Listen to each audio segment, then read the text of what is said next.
প্রিয় শিক্ষার্থী বন্ধুরা, আমি শৈলেন্দ্র সিংহ সামন্ত, সহকারী প্রধান শিক্ষক, ফকির মোহাম্মদ আলম উচ্চ বিদ্যালয়।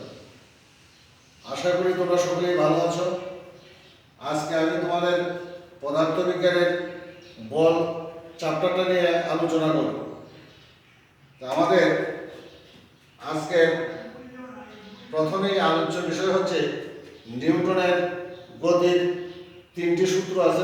তিনটি সূত্র নিয়ে আমরা প্রথমে আলোচনা করব। প্রথম সূত্র হচ্ছে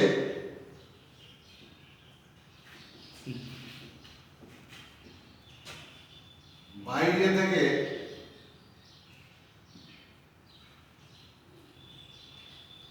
বল প্রয়োগ না করলে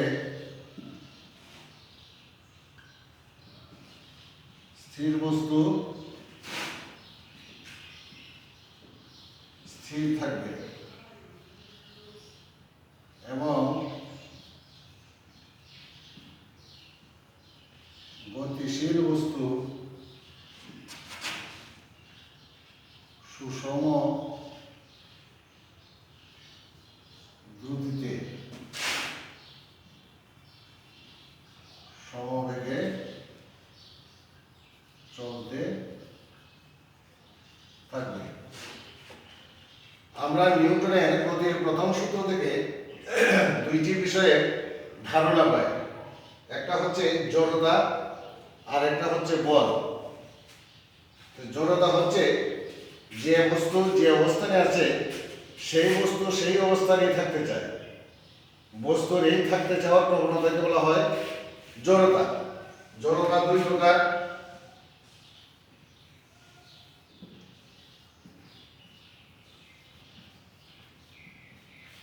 স্থিতি জড়তা ও গতি জড়তা।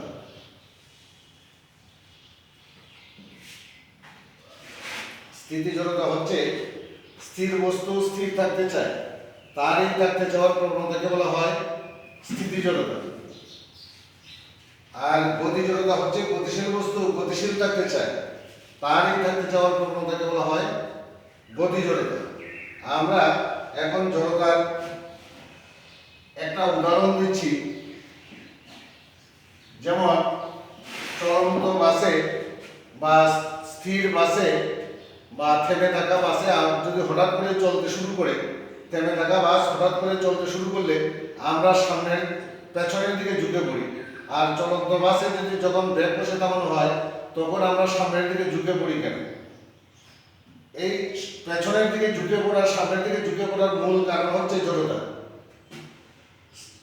থেমে থাকা বাস যখন হঠাৎ করে চলতে শুরু করে তখন আমরা পেছনের দিকে হেলে পড়ি।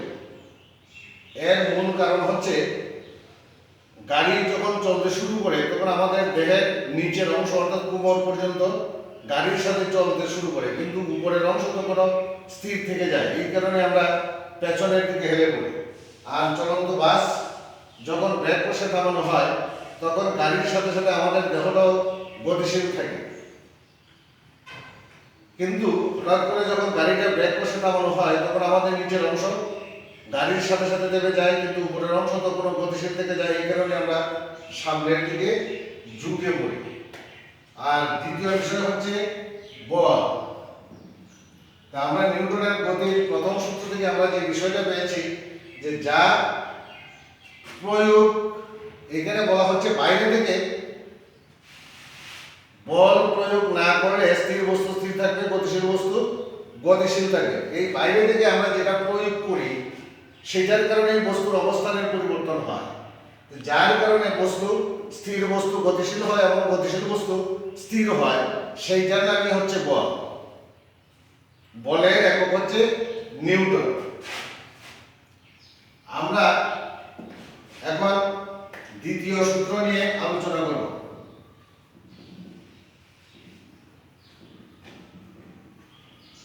বস্তুর ভরবেগের পরিবর্তনের হার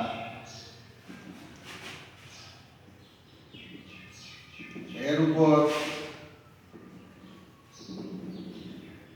প্রযুক্ত বলের সমানুপাতিক।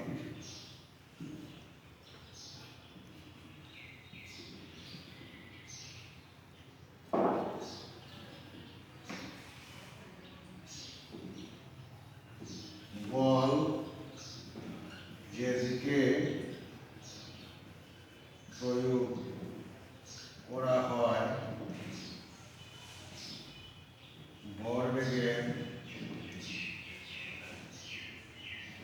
পরিবর্তন সেই দিকেই হয়। বস্তুর ভরবেগের পরিবর্তনের হার এর উপর প্রযুক্ত বলের সমানুপাতিক। বল যেদিকে প্রয়োগ করা হয় ভরবেগের পরিবর্তন সেই দিকেই হয়। আমরা এই সূত্র থেকে একটা জিনিস পাইলাম, ভরবেগ। বস্তুর ভরবেগের সংজ্ঞাটা হচ্ছে বস্তুর ভর ও বেগের গুণফলকে ভরবেগ বলে। কোন বস্তুর ভর যদি m হয় এবং বেগ যদি u হয় তাইলে ভরবেগ হবে mu। ভরের একক হচ্ছে কিলোগ্রাম, বেগের একক হচ্ছে মিটার পার সেকেন্ড, অতএব ভরবেগের একক হচ্ছে কিলোগ্রাম মিটার পার সেকেন্ড।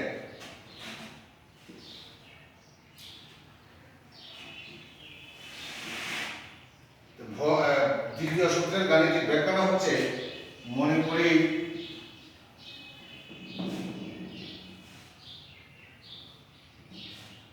কোন বস্তু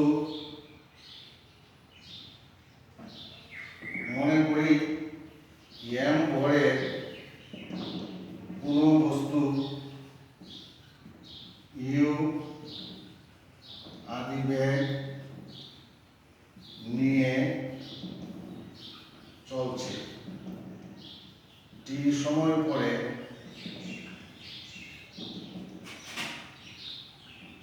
বস্তুর বেগ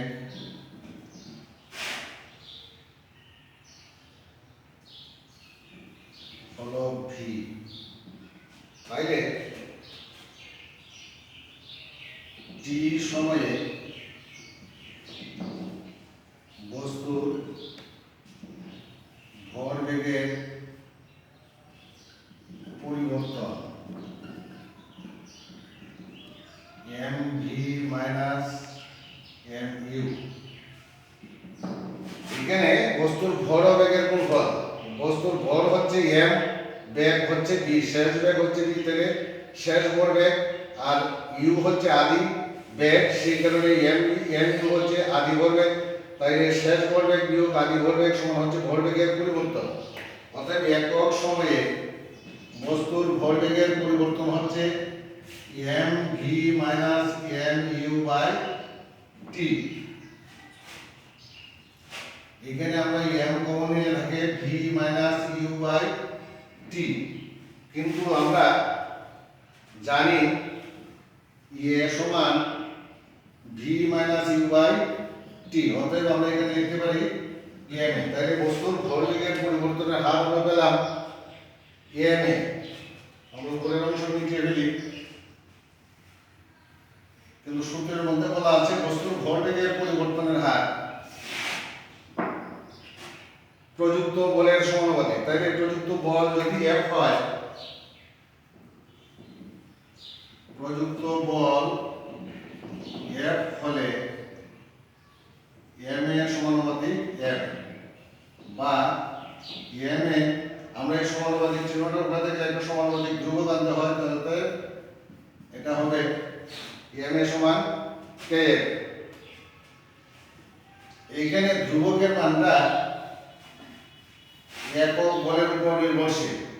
তাহলে একক বলের সংজ্ঞা অনুসারে আমরা জানি যে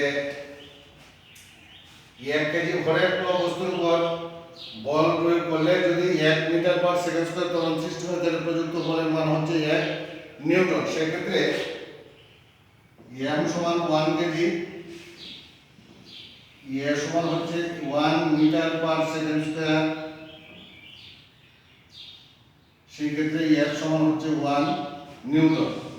অতএব এই মানগুলি যদি আমরা এখানে বসাই তাহলে 1 × 1 সমান হচ্ছে k × 1 বা k সমান হচ্ছে 1। এখন k এর মান যদি আমরা এখানে বসাই তাহলে আমরা পাই f সমান m। তাহলে আমরা নিউটনের গতির দ্বিতীয় সূত্র থেকে পেলাম বল সমান ভর ফ্রম ত্বরণ। এখন আমরা নিউটনের গতির দ্বিতীয় সূত্র থেকে আবার আমরা প্রথম সূত্রে ফেরত যেতে পারি।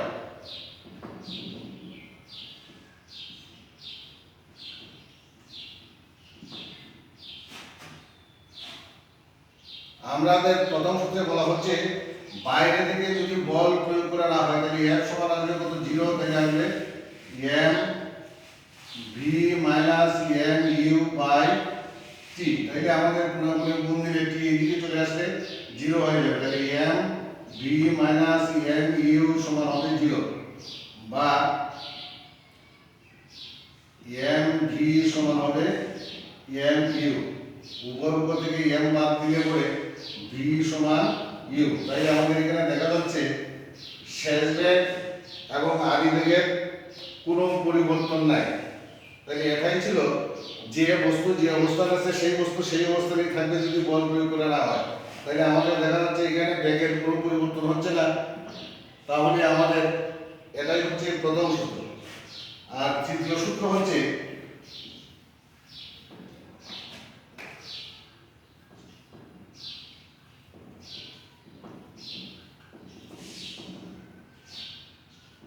প্রত্যেক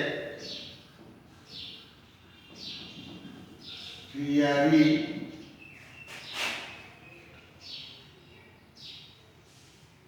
সমান ও বিপরীত প্রতিক্রিয়া আছে। প্রত্যেক ক্রিয়ারই সমান ও বিপরীত প্রতিক্রিয়া আছে। আমরা এক্ষেত্রে বলতে পারি আমরা যে চলাফেরা করি হাঁটি তখন এই আমাদের পা যখন মাটিতে পড়ে তখন মাটিও তাকে সমানভাবে বিপরীত দিকে আঘাত করে, এই কারণে পা যে উপরে উঠে সেটা আমরা অনুভব করতে পারি না।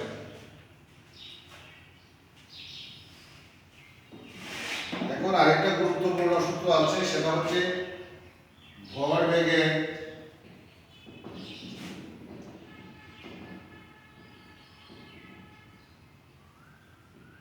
সংরক্ষণ সূত্র।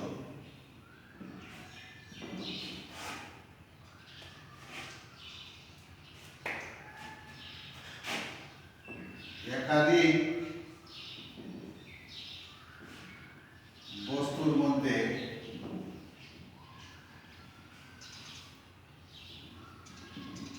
ক্রিয়া প্রতিক্রিয়া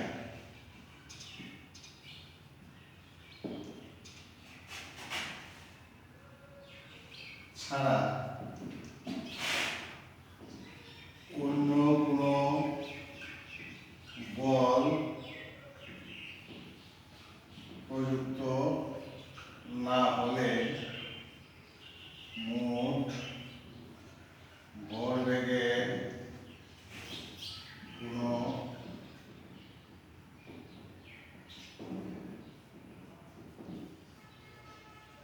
পরিবর্তন হয় না। একাধিক বস্তুর মধ্যে ক্রিয়া প্রতিক্রিয়া ছাড়া অন্য কোনো বল প্রযুক্ত না হলে মোট ভরবেগের কোনো পরিবর্তন হয় না। এটা হচ্ছে ভরবেগের সংরক্ষণ সূত্র। এই ভরবেগের সংরক্ষণ সূত্রটা পদার্থবিজ্ঞানের একটা গুরুত্বপূর্ণ সূত্র। তোমরা দেখো যে চলন্ত গাড়ির মধ্যে যখন সংঘর্ষ হয় তখন বড় ধরনের ক্ষয়ক্ষতি হয়। এই সংঘর্ষের বিষয়টা এখানে আলোচিত হচ্ছে।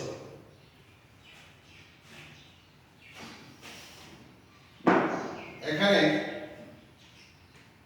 যখন একটা বস্তু আরেকটা বস্তুর উপর ধাক্কা দেয় তখন সেটা হচ্ছে ক্রিয়া। তখন ওই দ্বিতীয় বস্তুরও এটার মধ্যে একটা প্রতিক্রিয়া বল প্রয়োগ করে।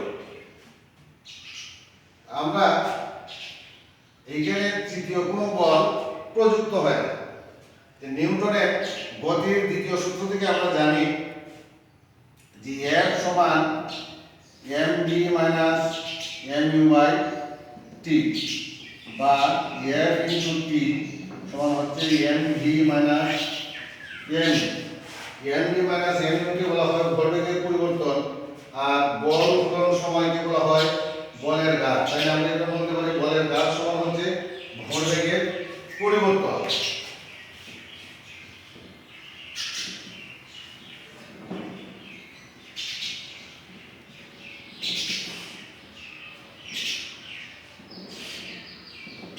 বলের ঘাত সমান হচ্ছে ভরবেগের পরিবর্তন। আমরা মনে করি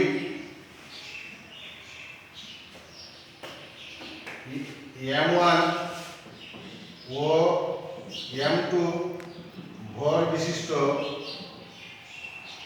a ও b দুটি বস্তু একটি সরল রেখা বরাবর চলছে। এ বস্তুর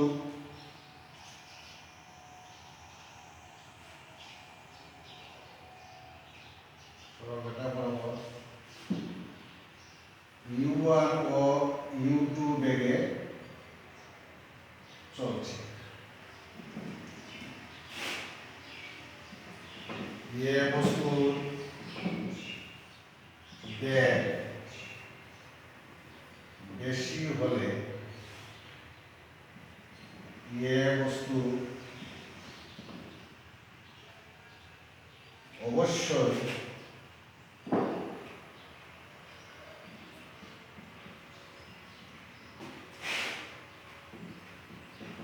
কোনো এক সময়ে বি বস্তুকে ধাক্কা দেবে। এ বস্তুর বেগ বেশি হলে এ বস্তু অবশ্যই কোনো এক সময়ে বি বস্তুকে ধাক্কা দেবে। তাহলে এ বস্তুর যে বলে ধাক্কা দেবে, এ বস্তু যে বলে ধাক্কা দেবে সেটা হলো ক্রিয়া।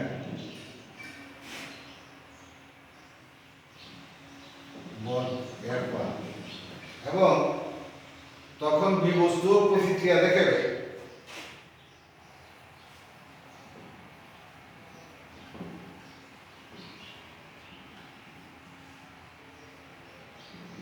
প্রতিক্রিয়া দেখাবে। তাহলে প্রতিক্রিয়া বল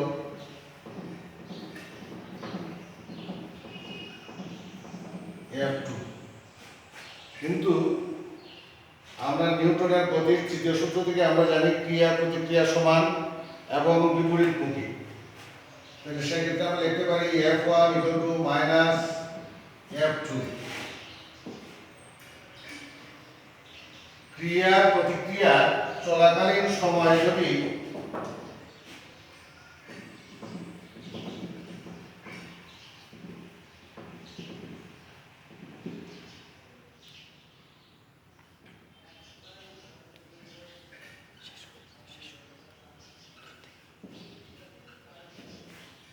t হয় এবং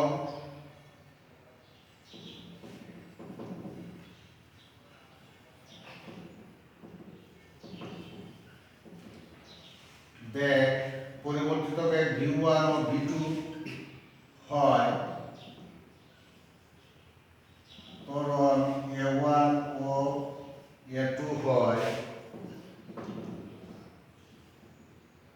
তাহলে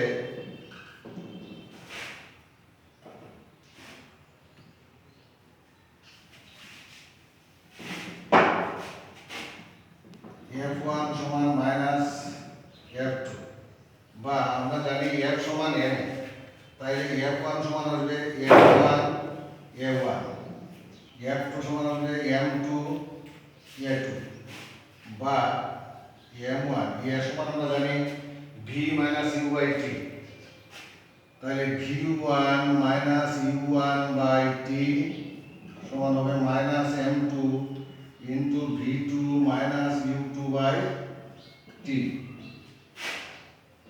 এখন ভরের মধ্যে উভয় পক্ষে T আছে, T কে আমরা বাদ দিতে পারি, দিয়ে আমরা M1 দিয়ে যদি এখানে গুণ করি আর M2 দিয়ে যদি এখানে গুণ করি তাহলে আমরা পাই M1 V1 minus M1 U1 সমান minus M2 V2 plus M2 U2। এখন যদি আমরা পার্শ্ব পরিবর্তন করি তাহলে এইদিকে M1 V1 আছে, এখানে মাইনাস আছে M2 V2, এদিকে আমরা বাম পাশে আনলে এটা প্লাস হয়ে যাবে, আর এইদিকে আছে M1 U1 মাইনাস, এদিকে আমি ডান পাশে আনলে প্লাস হয়ে যাবে, M1 U1 plus M2 U2। তাহলে আমরা দেখতে পাচ্ছি M1 হচ্ছে ভর আর V1 হচ্ছে শেষ বেগ, তাহলে এটা হচ্ছে শেষ ভরবেগ, এটা হচ্ছে দ্বিতীয় বস্তুর শেষ ভরবেগ তাহলে সমষ্টি, আর এখানে হচ্ছে আদি ভরবেগ প্রথম বস্তুর, আর এটা হচ্ছে আদি ভরবেগ দ্বিতীয় বস্তুর, তাহলে এটা হচ্ছে দ্বিতীয় বস্তু এবং প্রথম বস্তুর ভরবেগের সমষ্টি। তাইলে ভরবেগের সমষ্টি সংঘর্ষের আর পরে যা আছে সংঘর্ষের আগেও তাই ছিল, তাইলে আমরা বলতে পারি যে ভরবেগের এখানে কোনো পরিবর্তন হয় নাই। তাহলে এটাই ছিল আমাদের ভরবেগের সংরক্ষণ সূত্র, যে ক্রিয়া প্রতিক্রিয়া ছাড়া যদি অন্য কোনো বল কাজ না করে তাহলে মোট ভরবেগের কোনো পরিবর্তন হয় না। শিক্ষার্থী বন্ধুরা, এই ছিল তোমাদের আজকের এই চ্যাপ্টারের আলোচ্য মোটামুটি বিষয়। আমি যতটুকু আলোচনা করেছি তোমরা যদি একটু ভালো করে পড়াশোনা করো তাহলে মনে হয় তোমরা উপকৃত হতে পারবে। এই বলে আমি আমার ক্লাস এখানে শেষ করলাম।